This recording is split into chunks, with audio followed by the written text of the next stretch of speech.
भारत के वजीर आजम नरेंद्र मोदी ने अपने असासे जाहिर कर दिए।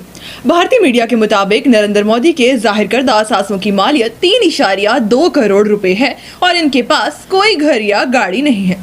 इलेक्शन के हवाले से जमा कराए गए तहरीरी बयान के मुताबिक नरेंद्र मोदी के पास कोई जमीन भी नहीं। नरेंद्र मोदी की जानिब से जमा कराए गए हलफनामे के मुताबिक उनके 2.86 करोड़ रुपए फिक्स डिपॉजिट की सूरत में बैंक में मौजूद हैं, जबकि इनके पास 52,920 रुपए कैश मौजूद हैं। इसके अलावा 2 बैंक अकाउंट्स में 80,304 रुपए मौजूद हैं।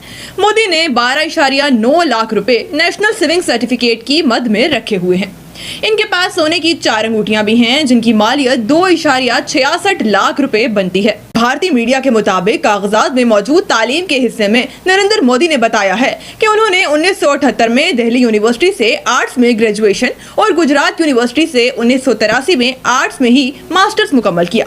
भारतीय वज़ीर आज़म ने अपने कागजात में यह भी बताया कि उन पर कोई भी मुजरिमाना केस ज़ेर इल्तवा नहीं है। भारतीय वज़ीर आज़म नरेंद्र मोदी ने लोकसभा इंतखाबात के लिए गुज़श्ता रोज़ अपने कागजात नामजदगी जमा कराए थे।